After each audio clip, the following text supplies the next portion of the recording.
People living in a modern 21st century society have a variety of fears and concerns about how they might meet their final end.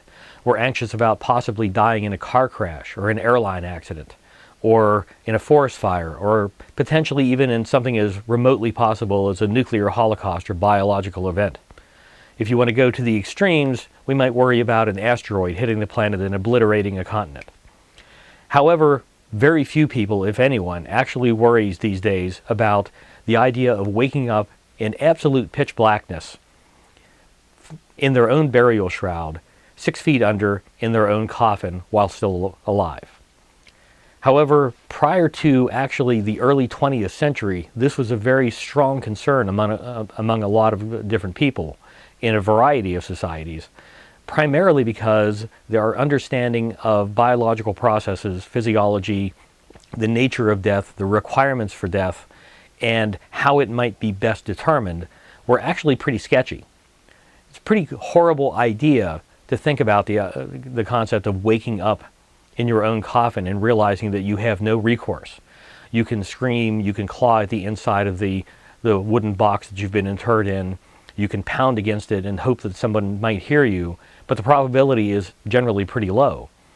And you're not going to be there for very long, because if you're in a sealed coffin, you might have an hour's worth of air in front of you.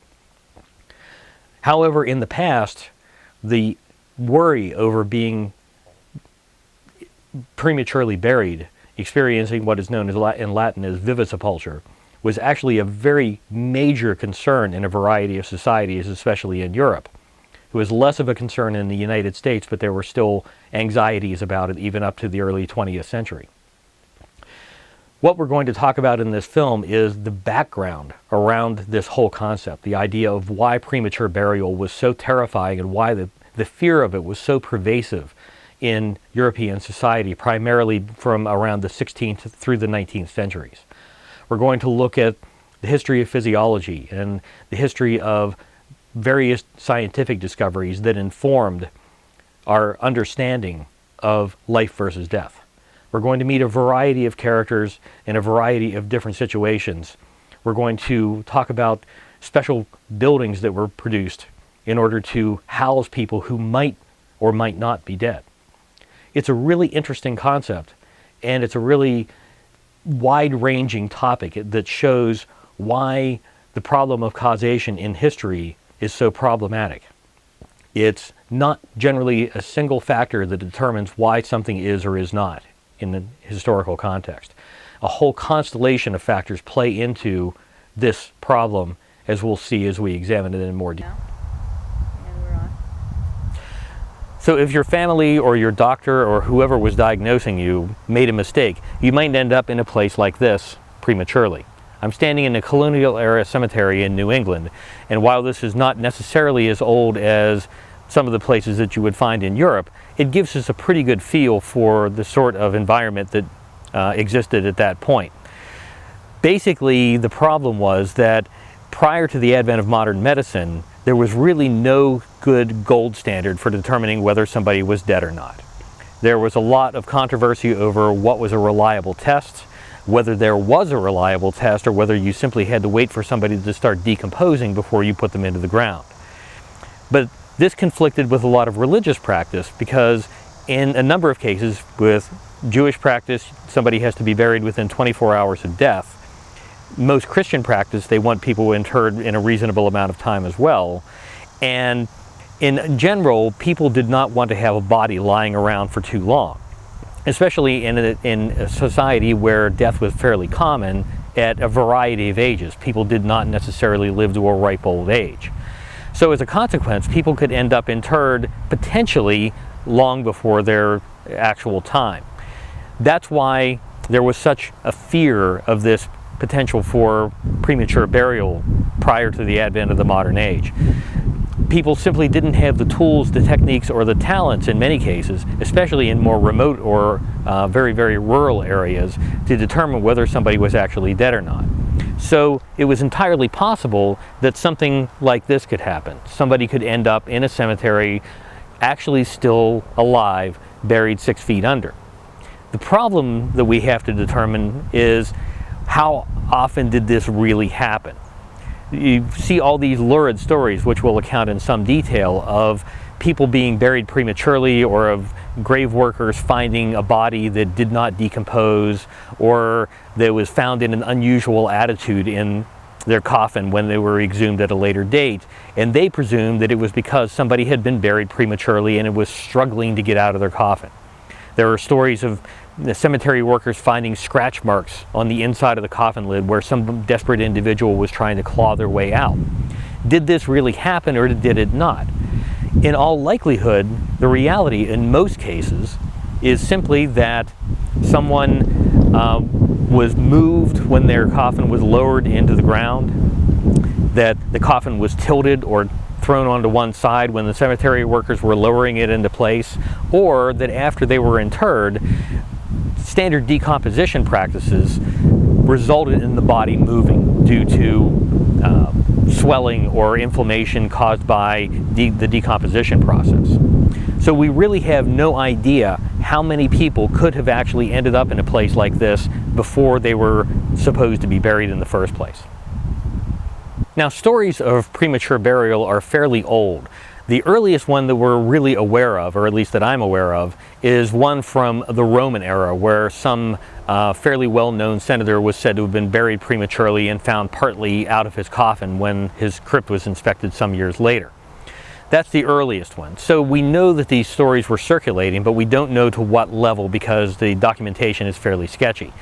The area when this really starts to become interesting is from about the 16th to the 19th centuries. And in many ways, this was coincidental with the development of new medical practices and scientific discoveries that basically started to cast doubt over the veracity of burial practice and identification of cause of death and whether somebody really was dead.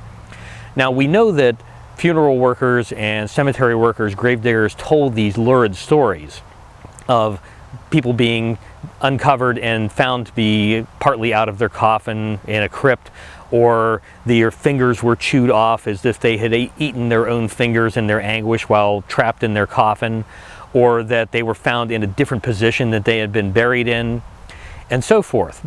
But these stories had been told for probably hundreds of years. Why did they suddenly turn from kind of a background story into more of a moral panic? We have a couple of people to blame for this, or give credit to it, depending on how you want to look at it. First of all, there was a fellow named Jacob Winslow, who was a doctor who really wasn't a very good doctor because he was very squeamish around the sight of blood.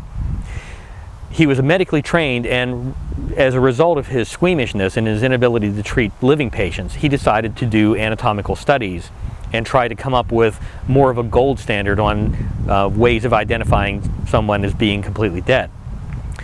He wrote a book, basically a dissertation on the study of anatomical practice and how to determine whether somebody was certain to be dead before they were buried.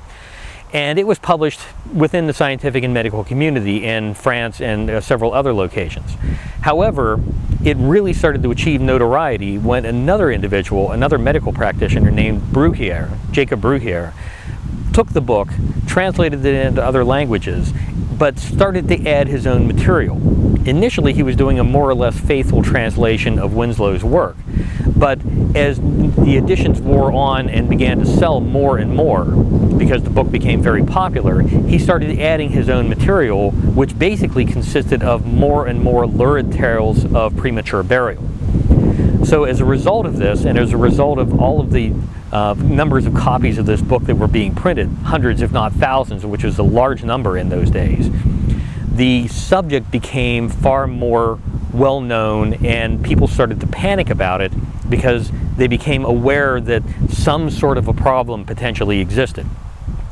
Now, as a result, initially in Germany in about the 18th century, what they ended up establishing was the idea of the Leichenhaus, which is basically a living mortuary. The idea here was that if someone died and their death was in some sort of doubt, their body would be taken to this Leichenhaus and laid out in a nice warm bed with bells and little signals hooked up to their fingers and toes, and they would be allowed to lie there and be monitored by attendants who would look for any sign of life. And they might stay there for days, weeks, potentially even months, until putrefaction or decomposition had become so advanced that there was no question anymore that they were actually dead, at which time they would then be buried. This lasted for some time. The Leichenhausen movement was basically initiated around the latter 18th century and lasted at least until the 1850s, and continued somewhat beyond that in Germany. By the 1850s, they started to do a study, because it's a very expensive proposition, and most of these Leichenhaus facilities were sponsored by rich nobles or town burghers or somebody like that, using public funding. They decided to do a study around 1850 of how many people were actually found to be alive after being taken to a Leichenhaus. They found the number was 0. So all of this money had been expended, all of this time and effort had gone into this, and all this public works funding had gone on to create these facilities that basically served no actual useful purpose. All the bodies that had gone through there were actually dead, and they were buried normally. The odd thing about the Leichenhaus movement is the number of kind of groupies that it produced. Apparently it was very common for people to go tour these Leichenhaus facilities, not just people who had relatives in residence there, but tourists would go through and walk through these facilities, and tours would be conducted, and they would be introduced to the individuals who were in residence at the time. This was a way of actually gaining additional funding to help keep the Leichenhaus movement moving and to keep the facilities open. One of the more appalling stories that comes out of this is that of a teenage girl who apparently, after several weeks of being in the bed in the Leichenhaus, still looked very good. It appeared that there was no decomposition going on. Color was good, or there was no morbidity showing in the facial features or anything like that. And her family was in visiting apparently at one point, and when the body suddenly exploded from a buildup of putrefactive gases, in which case she was immediately interred for obvious reasons. Now, the Leichenhaus movement initiated in Germany, but then it moved to France, more or less in the 19th century. Not as heavily, it wasn't as widespread as it was in Germany during the 18th century, but Leichenhaus type facilities were opened in France in the 19th century for the same purpose. Again, there was massive debate over this. The kind of inheritors of Bruchier's legacy of petitioning against premature burial sort of inherited this in France and carried it forward, held all sorts of meetings with local and national legislatures to promote the idea of opening Leichenhaus facilities and having these additional tests in place in order to determine that no one was being buried prematurely.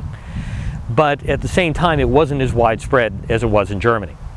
Now, the same sort of thing happened in England, but that really didn't happen until this idea of the Leichenhaus and the premature burial problem as being widespread crossed the channel into England, and that again was in the 19th century.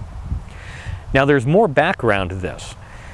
One of the things that we have to realize is that a lot of medical advances were occurring at this time, and we'll see details of some of the instrumentation that has changed between then and now in a subsequent portion of this video. Prior to the 19th century, the number of tests that were available to determine whether somebody was dead or alive were very limited. And some of them were extraordinarily grotesque, and they involved things like throwing pepper into someone's eyes or spraying it into their mouth to try to make them cough, or burning them on the face or in other very sensitive regions with a red-hot poker. I kid you not.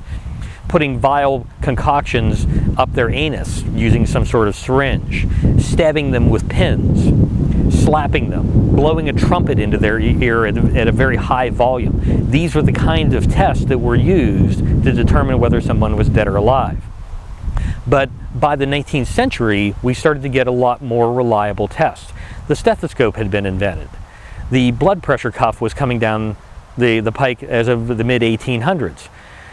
Other tests were coming online, and again, we'll talk about those in a subsequent portion of the video because I really want to go into this in detail. So as a result, the understanding of death was changing as a result of scientific discoveries. We have to remember, in our modern age where we have a lot of understanding of how the human anatomy works and how biology works and how biochemistry works, that even into the mid-18th century, no one really knew that air was necessary for life. The movement of the chest was understood as a characteristic of life, but no one really understood that breathing was a necessary element. This is one of the reasons that these stories of premature burial sometimes involve people being interred for up to a month and then suddenly reviving and being able to come out of the grave and tell their story. People simply didn't understand that being interred in a confined space in a coffin 6 feet under, completely surrounded by soil, would allow only enough air to remain in that environment for someone to survive for maybe an hour or so.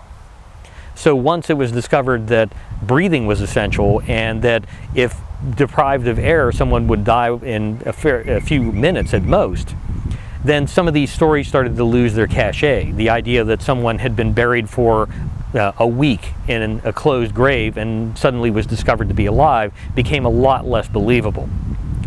We also have the discovery of things like anesthesia, because anesthesia introduced a whole new discussion into the medical facility and environment, because prior to that, the number of states of being that a human could potentially experience was fairly limited in our understanding.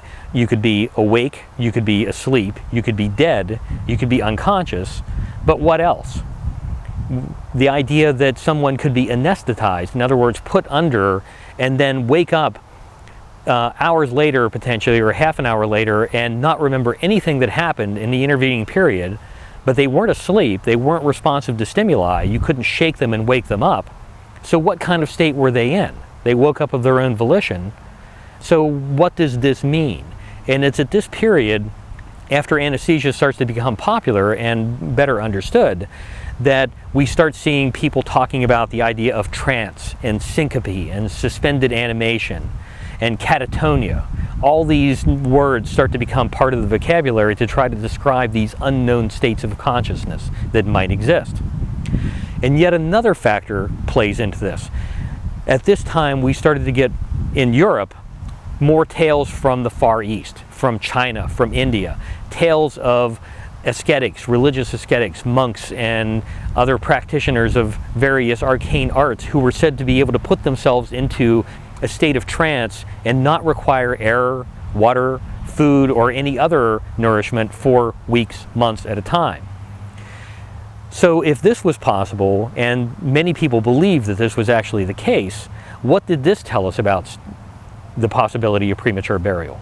If someone is actually able to put themselves into such a state, does that mean that some people who are being buried in Europe are actually in one of these states? Maybe they're in suspended animation and we're burying them far too early and they're actually still alive.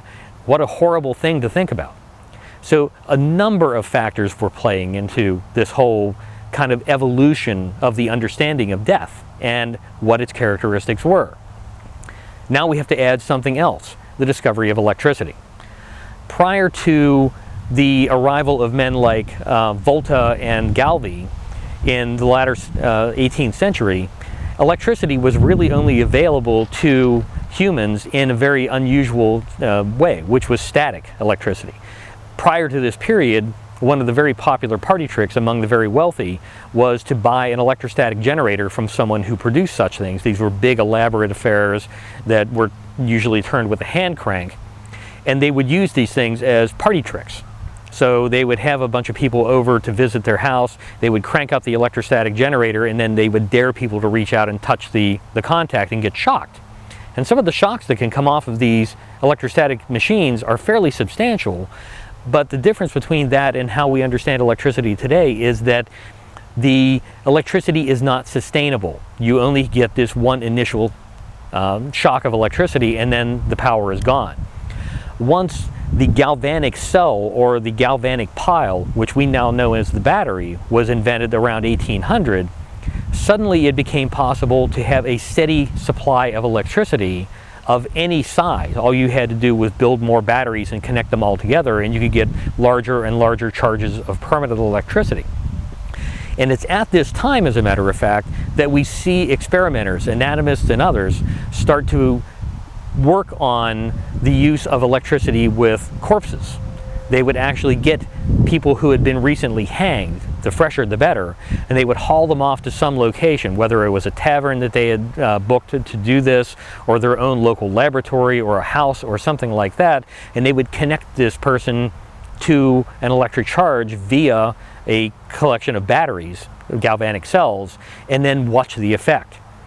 The first time this occurred, a man named Aldini did this with a recently hanged individual, and it was observed that the man's eye opened, that his jaw was twitching, that his facial muscles were twitching. They were doing all kinds of experiments with this, and this gave rise to the question of what role does electricity have in determining life? Is there some relationship between electricity and life? And as this understanding became more and more prevalent, we start seeing what?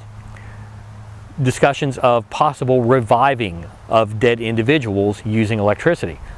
What book was written around 1830? Frankenstein, which is kind of the first real popular discussion of the use of electricity to revive a dead individual. And from here we can see a logical progression from these early experiments with dead bodies and batteries to resuscitating individuals today in a medical setting using standard electric shocks to revive someone whose heart is in a very unusual rhythm. So this understanding of electricity and these initial experimentation results, while they were absolutely negative, no one was ever revived to my knowledge using a battery. They led to the development of modern technologies that we still use today. But it was this whole kind of constellation of scientific and medical discoveries that occurred within really a 50 to 75 year period that shook up the entire anatomical world and the understanding of the characteristics of death and how it was determined. Now, if we look at the literature of the day, and if we look at stories that were told about people potentially being buried prematurely, we can identify several motifs. These were actually presented in a book about 20 years ago by a researcher named Jan Bondison, who did extensive work on the practice of burial and the opportunity for premature burial to occur. He identified 4 kind of archetypal stories that were told about people being interred prematurely. The first one he called the Lecherous Monk. Now, the idea behind this is that a very attractive young woman passes away, or apparently passes away, and during the funeral service or during one of the other preparatory services that were going on, a monk or a priest is present who develops an unnatural urge to actually have sex with this dead body because he's fallen in love with this woman. The way the story is told, he comes back to the church or wherever the body is being laid out prior to her being interred, has sex with her, so he engages in necrophilia, and then at some point after that the woman revives. In most cases in the story, the woman then becomes pregnant and 9 months later gives birth to a son or a daughter, and at this time the lecherous monk casts off his robes and says, I was the one who did this, I will marry her, I will make her into an honorable woman, and they end up living happily ever after. In some versions of the story, she actually wakes up during the sexual act. So again, you kind of have a combination of necrophilia here, you have a religious figure who's exhibiting very bad behaviors, and as a result there's some kind of a moral lesson taught out of this. The second instance is known as the lady with the ring, and this is probably the most common story that we see about premature burial. In this context, a woman who has some wealth, is from a fairly wealthy family, apparently dies, and as she's being prepared for burial, one of the codicils in her will, or some last wish that she uttered before she allegedly died, is that a gold ring be placed on her finger and left with her because it's somehow precious to her. Ring might have stones in it that might be very, very valuable or something to that effect. And again, either a cemetery worker or the priest or someone else in authority sees this, decides to come back and cut the ring off of her finger after she's been buried, either goes into the crypt or digs up the body, pulls it out, starts to try to pull the ring off of her finger, and suddenly she wakes up and screams. In many cases, the end result of this is one of two things. Either the person attempting to steal the ring falls over into a faint and potentially dies, or hits his head on a cemetery stone, or falls into the grave and is killed, or something to that effect. After which, the woman who is now awoken walks in her burial shroud back to her family home, and her family thinks that she's some sort of ghost, because how could she possibly have gotten out of her coffin and out of the crypt? So that's another variant on the story, and again we see another moral built into this. Another version is called the Two Young Lovers. In this case, we have a very young couple, kind of a Romeo and Juliet couple, who suddenly the bride-to-be becomes very ill, apparently dies. The groom is extraordinarily upset, as one would expect. The woman is buried or put into a crypt, most likely put into a crypt, because as the groom is going to go off and go on a holy mission to Jerusalem or something like that in order to assuage his grief, he decides he wants one last kiss from his poor departed bride. So he goes back to the family crypt, wrenches open the doors, goes in and finds that either of two things: either the woman is still alive and they follow into an embrace and she recovers and they live happily ever after, or, depending on the amount of time spent, he finds the body halfway out of its coffin, and obviously that the woman was alive for some period of time and then died trying to escape from the coffin. He falls over and dies of grief, or again some other religious event occurs. So there's that motif. The last motif is known as the careless anatomist. Now, one of the fairly common practices during this period, when we're talking, again, the 18th and 19th centuries here, possibly even a little bit earlier, is that when someone died, if there was an anatomist or someone studying physiology living in the area, that person might request the body in order to conduct anatomical studies. He might buy the corpse from the family or something like that, or have an arrangement with the local church in order to do this. In the case of the careless anatomist, the person takes the body to his laboratory or workshop or wherever he's actually doing this work, starts to cut into the body in order to do his anatomical studies, and suddenly the corpse sits up and shrieks at him. This usually again results in some sort of moral panic. Either the anatomist figures that the revived person is some sort of ghoul or supernatural being or something. They get into a fight and the anatomist kills the body yet again by cutting its throat or something to that effect. Or they have a fight and suddenly the anatomist realizes that he's made this tremendous error. He helps this person revive. The person is revived and lives again for a number of years after this event. And the anatomist, in absolute shame and horror at what he's potentially done, again goes off to Jerusalem or to Rome or some other holy mission in order to assuage his guilt. So these are the kind of motifs that we see, and again, mostly this is around Europe, the area that we're discussing here, because funerary practice was very different in Europe than it was in the United States. And when we see these stories, we see them repeated from one area to another. They're very similar to the urban legends that we encounter today, in that the same story is told but with a different set of circumstances. The town name is different, the name of the person involved is different, the name of the anatomist, the name of the monk, or the church where it occurred. The location has changed, but the story remains constant.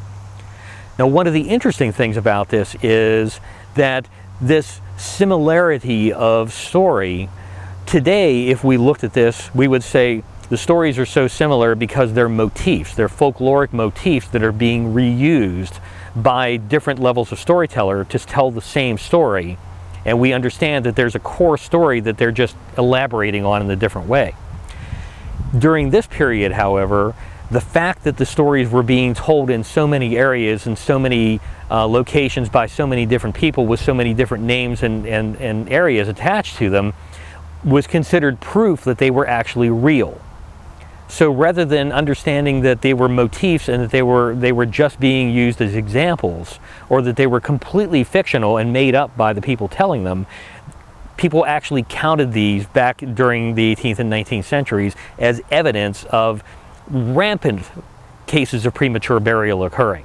So this is why during, again, the 18th and 19th centuries, you started to have these panics develop in certain areas. Germany, France, and later Great Britain, over the alleged rampant level of premature burial that was occurring.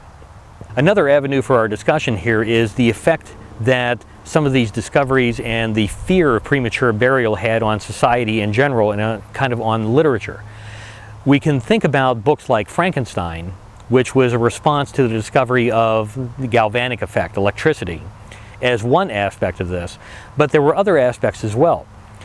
If we look at various books that were published in France, in Germany, and especially in the UK, starting in the 18th century, we start to see a kind of a cavalcade of fear-based, fear-mongering books that were filled with horrid and appalling tales of premature burial and how prevalent it was. There were people who claimed that up to 50% of the people who were buried in England in a given year were actually buried prematurely. And this gave rise to one wag saying, well, if that's the case, then when a priest is pronouncing the burial and says amen at the end of the service, the entire area around him should probably respond with a series of amens because of all the other people who have been buried prematurely and who are still alive. Was it this prevalent? Probably not. Almost certainly not. As we've seen in the discussion of the German Leichenhaus movement, after nearly 100 years of keeping people in these waiting mortuaries for weeks or months at a time, not a single one was discovered to be alive. This didn't stop writers of the day from publishing all these lurid tales. The book was written in roughly 1800 called The Buried Alive, that was filled with all of these lurid tales, some of which we would know by our motifs that we've discussed earlier. We would see the careless anatomist and the lady with the ring and the two young lovers and other stories that are very common, taught over and over and over again in the same book. We see societies being formed to help prevent premature burial. In the late 18th century, a society was started in England that became very, very popular in the latter 19th century, and it was called the London Association for the Prevention of Premature Burial, the LAPPV. This was founded by a guy named William Tebb, who was a tireless crusader against premature burial. He was also an anti-vivisectionist, an anti-vaccinationist, and anti-many other modern scientific discoveries. So he was kind of peripatetic in these fringe areas and was very, very vociferous about his support for preventing premature burial. These people had society meetings. They banded together in certain areas to find doctors who could be reliably counted upon to do very thorough anatomical observations and tests to make sure that members were actually dead before they were buried. Magazines and newsletters were published. Some of these societies were very, very large. Now, despite the fear-mongering that this incurred, and despite the kind of paranoid attitude that they promoted, the one positive aspect of this is that they established standards for determining whether somebody was dead or not. And they established and pushed for legislation to ensure that all death pronouncements were actually created only by licensed physicians who had sufficient training to determine whether somebody was really dead. So even though there was a lot of fear-mongering here, the end result was actually somewhat positive because it created the idea of death certificates issued by licensed practitioners. So even though there was a lot of fear around this, the end result, while it wasn't exactly what Tebb and company expected, actually worked out to be something fairly positive in the end. But these societies were very, very common. They actually spread to the United States in certain areas. In the 19th century. It wasn't as prevalent in the US though, because there was a more scientific understanding in the US by this point, and a lot of the writings of people like Tebb and Bruyere and Winslow didn't really make it across the Atlantic and influence medical practitioners in the US. There's also a massive difference in burial practice as well. In Europe, especially Germany, France, and other places with fairly limited land areas, the UK also falls into this characteristic as well. It was very common practice to inter bodies only for a certain amount of time in a churchyard, in whether it was a crypt or a burial. And then the body would be removed after some number of years, and that space would be reused for somebody else who had died recently. The bones of the person who had died prior to this would be removed from the grave, either discarded or retained in an ossuary, a bone room, and some of these actually still exist in Germany and France today. This was done because there was a very limited amount of space. But this is also the reason that so many lurid tales of allegedly prematurely buried people came out of Europe, was because bodies were constantly being exhumed in order to make space for somebody else to go in. In the United States, we can see, I'm standing in a massive cemetery here in New England, that once somebody is interred here, they're never going to be moved unless the entire cemetery is moved for some reason, and that's a very unusual event. So you didn't have the same level of folklore going on in the US as you did in Europe to kind of create these moral panics. Now that said, we also have other areas where you see this sort of tale being relayed and used for lurid effect or for horrific effect. You had Blackwood's magazine in the UK, which published a lot of tales of horror and what we would call kind of early science fiction in the 19th century and probably even earlier. If you look at the writings of Edgar Allan Poe, who wrote a poem or a story called The Premature Burial, probably based on something that he read in Blackwood's magazine, and other stories that were written by Poe, you see that this kind of awareness of this horrific potential end result of somebody being buried prematurely did exist in the US. And there were many other stories that were told about premature burials, someone being dug up for some reason, or someone finding their way back to their house after levering their way out of their crypt.